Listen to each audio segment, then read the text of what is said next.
अध्याय 0333 निषिद्ध भूमि में पुनः प्रवेश। कबीर विल्सन ने गुप्त रूप से आयशा के सुंदर हाथों को पकड़ा। आयशा कबीर विल्सन को खींच रही थी और लगातार छलांग लगा रही थी। वह इतनी तेजी से चली, इतनी तेजी से कि कबीर विल्सन हाँफ रहा था। आयशा ने उसकी भावनाओं पर बिल्कुल ध्यान नहीं दिया और इस तरह वह कबीर विल्सन को परम मार्शल संप्रदाय में वापस ले आए।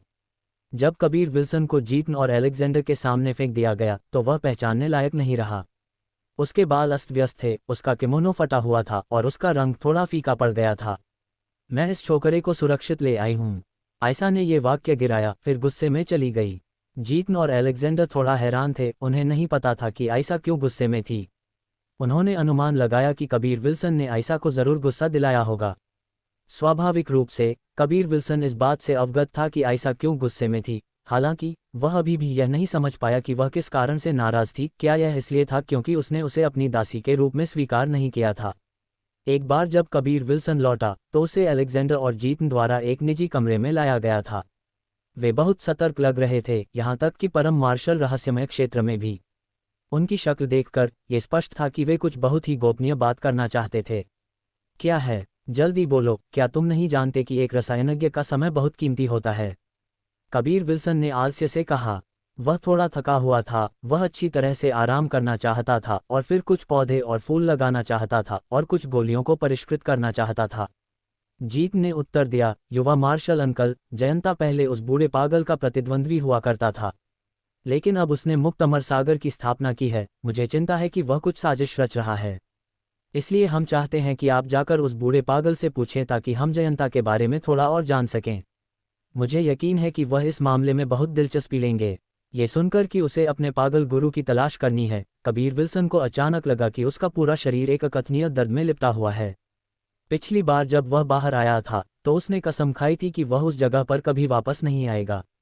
तुम क्यों नहीं जाते? कबीर विल्सन ने सूंघा। भले ही उसने अपने गुरु घिरन के साथ कुछ ही समय बिताया था, वह अपने गुरु के स्वभाव के बारे में बेहद स्पष्ट था। अगर वह घिरन के पास जाता है तो उसे कुछ समय के लिए कुछ यातना झेलनी ही पड़ेगी। वह बूढ़ा पागल यातना देने में काफी निपुण था। वह आपको मरने या गंभीर रूप से घायल नहीं होने देगा, फिर भी वह आपको कभी भूलने नहीं देगा। वह आप में आजीवन डर पैदा कर देगा। आप उनके शिष्य हैं, इस तरह आप उनके करीब हैं। इसके अलावा बड़ा तूफान आने ही वाला है, आपको उनसे उनकी राय पूछनी होगी। जीत ने बलपूर्वक मुस्कुराते हुए कहा। बूढ़े पागल के पास जाने की बात सुनकर वह और अलेक्जेंडर दोनों उनसे बहुत डरते थे। ये काफी स्पष्ट था, उन्होंने भी उनके हाथों कम यातना नहीं झेली थी। अलेक्जेंडर ने रायली मुस्कुराते हुए कहा, सच कहूं तो जब भी हम निर्वाण क्लेश को पार करने की तैयारी करते हैं तो हम बूढ़े पागल के पास जाते हैं। निर्वाण क्लेश को पार करने के संबंध में वह अत्यंत जानकार हैं। जीत ने एक लंबी आह भरी, उसकी आंखों में डर की एक झलक दिखाई दी। आखिरकार उसने इतने क्लेश पार किए थे, वह कई बार घिरन के पास गया होगा। परिणाम की कल्पना की जा सकती है। छोटे गंजे, जब तुम निर्वाण क्लेश पार करने जा रहे हो तो तुम अपने दीन से क्यों नहीं पूछते? बूढ़े पागल के पास क्यों जाते हो? क्या तुम यातना पाना चाहते हो? कबीर विल्सन ने पूछा। क्या तुम्हें लगता है कि मेरे पास कुछ पेंच ढीले हैं? अगर दीन मेरी समस्या को हल करने में मेरी मदद कर सकते हैं तो मैं ऐसी मूर्खतापूर्ण बात क्यों करूंगा? अलेक्जेंडर ने आह भरते हुए कहा। रूही निर्वाण क्लेश को पार करने वाली थी। उसका शुरू में इरादा जीतन से उसके साथ अपना अनुभव साझा करने के लिए कहने का था, लेकिन अब ये बेकार लग रहा था। छोटा पंखवाला सिर तुम्हारी समस्या का समाधान क्यों नहीं कर सकता? कबीर विल्सन ने दृढ़ता से पूछा। क्योंकि हर किसी का निर्वाण क्लेश बहुत अलग होता है। मैं केवल ये बता सकता हूँ कि निर्वाण क्लेश को पार करते समय किन बातों पर ध्यान देना चाहिए, लेकिन वह बूढ़ा पागल सबसे अधिक संभावना है कि वह भविष्यवाणी कर सकता है कि वह किस निर्वाण क्लेश का अनुभव करने वाला है। यह उसका बड़ा रहस्य भी है। कहने की जरूरत नहीं है, उस पर स्वर्ग का शाप होना चाहिए, क्योंकि वह इसके रहस्यों को उजागर कर रहा है। जीत ने अपनी आवाज को दबाते हुए कहा। कबीर विल्सन अपने दिल में हैरान था। उसे उम्मीद नहीं थी कि उसका पागल गुरु वास्तव में इतना जबरदस्त होगा। ये क्षमता वास्तव में स्वर्ग को चुनौती देने वाली थी। गुरु कैसे भविष्यवाणी करते हैं? कबीर विल्सन ने पूछा। इसका मुझे कोई अंदाजा नहीं है। जब मेरे गुरु स्वर्गीय क्षेत्र में आरोहण कर रहे थे तो उन्होंने चुपचाप हमें बताया था कि अगर हम सुचारू रूप से क्लेश पार करना चाहते हैं तो बूढ़े पागल को ढूंढना बेहतर है। वह सुनिश्चित कर सकते हैं कि हमें सुचारू रूप से क्लेश पार करने का कम से कम 80% मौका मिल सकता है। जीत ने सिर हिलाया और कहा, 80% मौका? इसने न केवल कबीर विल्सन को डरा दिया, बल्कि यह सिमी, भूमिका और रिनी तीनों के लिए भी सच था। आखिरकार क्लेश पार करते समय कई मार्शल कलाकारों के पास सफलतापूर्वक क्लेश पार करने का 10% मौका भी नहीं होता था। युवा मार्शल अंकल, आपको अभी भी बूढ़े आदमी से मिलने जाना होगा। आखिरकार उनके पास चीजों की भविष्यवाणी करने की रहस्यमय शक्ति है, जीत ने कहा। कबीर विल्सन ने सिर हिलाया, कोई बात नहीं, लेकिन मुझे एक दिन आराम करने दो, मुझे चिंता है कि मैं यातना सहन नहीं कर पाऊंगा। कबीर विल्सन की सहमति से जीत और अलेक्जेंडर दोनों को अत्यधिक भावुकता महसूस हुई। इस समय वे दोनों कबीर विल्सन की ओर खुशी से देख रहे थे। अगले दिन कबीर विल्सन जीतन और अलेक्जेंडर के साथ परम मार्शल रहस्यमय क्षेत्र में और गहराई तक गया। परम मार्शल संप्रदाय के 3 दिग्गजों के अलावा अन्य लोग मनमाने ढंग से इस जगह में प्रवेश नहीं कर सकते थे। परम मार्शल रहस्यमय क्षेत्र के अंदर अभी भी बहुत सारे रहस्य थे। अब तक कबीर विल्सन को केवल घिरन को कैद करने वाली निषिद्ध भूमि के बारे में पता था। कई अन्य जगहें थीं जहां वह लापरवाही से घूम नहीं सकता था। गहरे अथाह विशाल गड्ढे को देखते हुए कबीर विल्सन ने हिम्मत जुटाई और अंदर कूद गया। हा, छोटे बदमाश, तुम क्यों आए हो? तुमने वास्तव में मुझे हैरान कर दिया। ओह, क्या तुम 5वें स्तर के अमर और शैतान शरीर तक पहुंच गए हो? ठीक है, तुम्हारे पास अग्नि आत्मा भी है। छोटे आदमी, तुम वास्तव में दूसरों को ईर्ष्या करा सकते हो। घिरन पहले जैसा ही लग रहा था। उसके सफ़ेद बाल बिखरे हुए थे, उसका पूरा शरीर गंदा था। हालांकि उसकी नुकीली आंखें इसके बजाय एक अजीब आभा बिखेर रही थीं। नीचे थोड़ी रोशनी थी। अपने घृणित गुरु को देखकर, जिसे इतने लंबे समय तक यहाँ रखा गया था, उसे गुप्त रूप से उस पर दया आई। गुरु, मुझे इतना अच्छा भाग्य मिल सकता है, ये सब आपके बड़े के आशीर्वाद के कारण है। कबीर विल्सन शरारती ढंग से मुस्कुराया और कहा। अगर वह उसकी थोड़ी चापलूसी करता तो उसने सोचा कि उसे थोड़ी कम यातना दी जाएगी। घिरन एक शरारती बच्चे की तरह मुस्कुराया।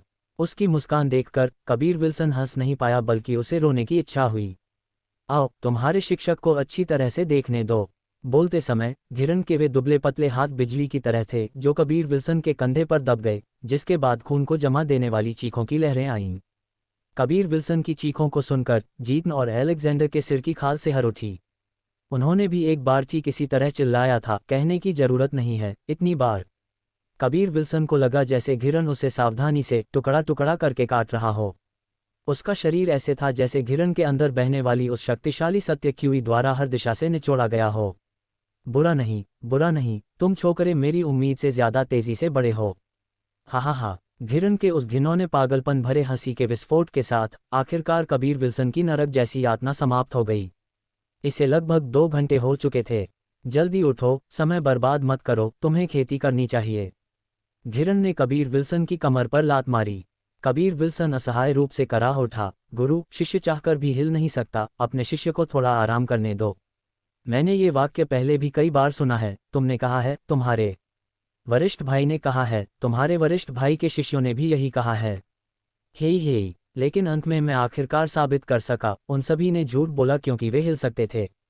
घिरन ने कहा, इससे पहले कि उसने अपनी शक्ति जारी की, जिससे याचना करने वाला कबीर विल्सन हवा में निलंबित हो गया। दर्द एक बार फिर कबीर विल्सन के पूरे शरीर में फैल गया, जिसने उसे तुरंत कराहने के लिए मजबूर किया। वह चिल्लाया, मैं हिल सकता हूँ, मैं खेती करूंगा। अध्याय 0334 भविष्यवाणी। कबीर विल्सन के नीचे आने के बाद उसे कोई भी सवाल पूछने का मौका नहीं मिला। कभी कभी उसे लगभग पूछने का अवसर मिलता, लेकिन घिरन ऐसे व्यवहार करता जैसे उसने कुछ सुना ही न हो। पलक झपकते ही 3 महीने बीत गए। बस ठीक है छोकरे, तुम्हारी नींव लगभग ठोस हो गई है। तुमने बहुत तेजी से प्रगति की है। हालांकि तुमने समय पर अपनी खेती को मजबूत किया है, ये पर्याप्त से बहुत दूर था। भविष्य में तुम यहाँ आने के लिए समय निकालो, अन्यथा तुम स्वर्गीय क्षेत्र में प्रतिस्पर्धा करने के बारे में भूल सकते हो। घिरन गंभीर लग रहा था। अब उसके चेहरे पर वह पागलपन वाली अभिव्यक्ति नहीं थी। इसके बजाय उसने एक सख्त गुरु का आभास दिया। घिरन के हाथों कबीर विल्सन को 3 महीने तक यातना सहनी पड़ी थी, लेकिन वह अभी भी बलपूर्वक हंसा और कहा, धन्यवाद गुरु, आपका शिष्य आपके उपदेशों का पालन करेगा। वैसे भी छोटे आदमी, तुम निश्चित रूप से इस बूढ़े आदमी के पास नहीं आने वाले हो। वो सवाल जो तुम पहले पूछना चाहते थे, उसे फिर से पूछो। घिरन ने तिरस्कारपूर्वक कहा। कबीर विल्सन अजीब तरह से मुस्कुराया और पूछा, गुरु, क्या आपको जयंता याद है? उसने अब कुछ मुक्त अमर सागर स्थापित किया है। कुछ समय पहले मेरे द्वारा उसे दुर्भावनापूर्ण रूप से ठगा गया था। अब मुझे चिंता है कि वह अपना बदला ले सकता है, क्योंकि मैंने उसे बहुत नुकसान पहुंचाया है। इसलिए मैं उसके बारे में कुछ जानकारी प्राप्त करना चाहूँगा। इसके बाद कबीर विल्सन ने ब्लूम सिटी के चौक की घटना का विस्तार से वर्णन किया। घिरन के सुनने के बाद वह तुरंत अपनी उन्मत्त हंसी में फूट पड़ा। तुम्हें चिंता करने की जरूरत नहीं है। हालांकि जयंता थोड़ा संकीर्ण मानसिकता वाला है, वह उतना बुरा नहीं है। वह मूर्ख नहीं है। उसे निश्चित रूप से पता चल गया होगा कि तुम मेरे शिष्य हो।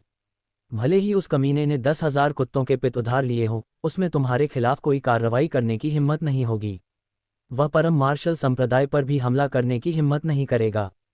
बकवास मुक्त अमर सागर, उसने इसे लगभग अपना गुस्सा निकालने के लिए स्थापित किया है। हालांकि घिरन पागल था, उसके शब्द अत्यंत विश्वसनीय थे। इसने कबीर विल्सन को राहत की सांस लेने दी। जयंता बहुत डरपोक आदमी है। मुझे लगता है कि अपने 7वें निर्वाण क्लेश को पार करने के बाद वह आता है और अपनी बहादुरी दिखाता है। लेकिन उसने यह उम्मीद नहीं की थी कि छोटा पंखवाला सिर पहले ही 8वां क्लेश पार कर चुका होगा। हालांकि जयंता ने एक बेकार जीवन जिया है, अगर वह अब तक इसे बना सका है तो ये कुछ सराहनीय है। हमारे युग से ज़्यादातर लोग अभी भी जीवित नहीं हैं। हम में से अधिकांश अपने निर्वाण क्लेश के दौरान गायब हो गए हैं, उनकी राख भी नहीं बची है। घिरन ने एक लंबी आह भरी। कबीर विल्सन को अब एहसास हुआ कि निर्वाण क्षेत्र के मार्शल कलाकार इतने सर्वशक्तिमान नहीं थे, कम से कम वे निर्वाण क्लेश से डरते थे। जयंता सरणियों एरेस को बिछाने में काफ़ी दुर्जेय है। अगर तुम्हें ज़रूरत हो तो तुम सीधे उसके पास जा सकते हो। मेरा चेहरा देखकर वह निश्चित रूप से तुम्हारी मदद करेगा। घिरन थोड़ा मुस्कुराया और अपनी चिकनी दाढ़ी सहलाए। कबीर विल्सन को गुप्त रूप से इतना मजबूत गुरु पाकर खुशी हुई। उसने सोचा कि अगर उसका गुरु पागल नहीं होता और उसमें कुछ दयालुता होती तो वह एकदम सही होता।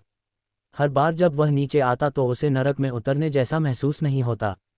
गुरु, आप भविष्यवाणी कर सकते हैं, है ना? मैं आपसे किसी ऐसे व्यक्ति के बारे में पूछना चाहूँगा जो निर्वाण क्लेश को पार करने वाला है।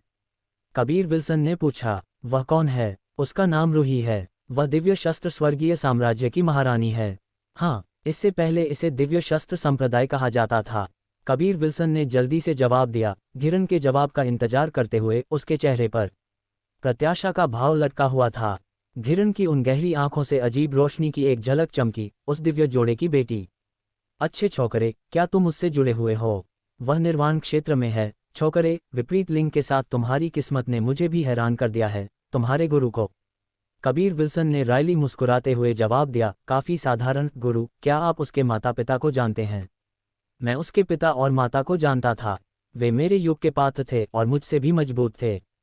वह जोड़ा बहुत अजीब था। सभी को लगा कि वे नश्वर संसार के मूल निवासी नहीं हैं। संक्षेप में, तुम उनकी बेटी से जुड़ रहे हो, यह एक अच्छी बात है। वह मेरी शिष्य बहू है। हे। घिरन ने कबीर विल्सन के कंधे पर थपथपाया, मुस्कुराया और कहा, तुम कुछ हो। कबीर विल्सन पहले से ही जानता था कि रूही के माता पिता असाधारण थे, लेकिन उसने उम्मीद नहीं की थी कि घिरन भी उनके सटीक विवरण को नहीं जानता था। थोड़ा इंतजार करो, मैं तुम्हारे लिए गणना करूंगा। बोलते समय घिरन ने अपनी बाँह फैलाई, इससे पहले कि उसकी हथेली के ऊपर एक ताइची यिन और यांग आरेख उभरा। उसकी आंखें भी धीरे धीरे घूमते हुए ताइची आरेख की तरह आपस में जुड़ी हुई काले और सफ़ेद रंग में बदल गईं, जबकि उसकी हथेली के ऊपर का यिन और यांग ताइची आरेख तेजी से घूमना शुरू हो गया। घिरन की हथेली पर ताइची आरेख को देखते हुए कबीर विल्सन अत्यंत चकित था। विशेष रूप से ताइची आरेख पर दिखाई देने वाले ग्रंथों के एक गड़बड़ी को नोटिस करने के बाद उसने और भी अधिक अकल्पनीय महसूस किया। 3 दिन और रातें इसी तरह बीत गईं, फिर भी घिरन उसी अवस्था में रहा। कबीर विल्सन ने धैर्यपूर्वक इंतजार किया। हालांकि उसे नहीं पता था कि घिरन ये कैसे करने जा रहा था। वह जानता था कि घिरन को कुछ सौभाग्यशाली सामना जरूर हुआ होगा, तभी उसे ऐसी क्षमता प्राप्त होगी। घिरन ने अपनी आंखें खोलीं। उसकी हथेली के ऊपर का छोटा और उत्तम ताइची यिन और यांग आरेख एक छोटी यिन और यांग गेंद में बदल गया।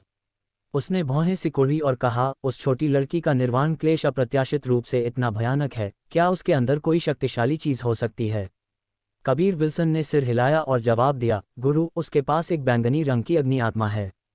एक असामान्य अग्नि आत्मा। उसके पास न केवल अग्नि आत्मा है, बल्कि उसके पास आग के गुण वाली कुछ चीज भी होनी चाहिए। उसकी अग्नि आत्मा में आग और ठंड का गुण होना चाहिए।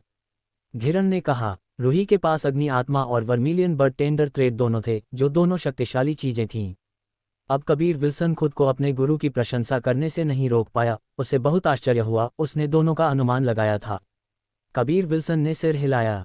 जैसे ही वह बोलना चाहता था, घिरन ने उसे रोक दिया। मुझे मत बताओ कि यह क्या है। तुम यह उसे दो, उससे कहो कि इसे अपने दिमाग से जोड़ ले, बाकी उसे खुद देखना होगा। घिरन ने यिन और यांग गेंद कबीर विल्सन को सौंप दी। उसने सख्ती से आग्रह किया, इसके अंदर उन घटनाओं का विवरण है जिनका सामना उसे अपने क्लेश के दौरान करना है। स्वर्ग और पृथ्वी के अलावा केवल वह और मैं ही जान सकते हैं। एक बार जब ये लीक हो जाता है तो यह सटीक नहीं होगा। कबीर विल्सन ने लगातार सिर हिलाया, इससे पहले कि उसने यिन और यांग गेंद को सुरक्षित रूप से संग्रहित कर लिया। गुरु, आपने ये कैसे किया? मैं सीखना चाहता हूँ। कबीर विल्सन थोड़ा उत्साहित था।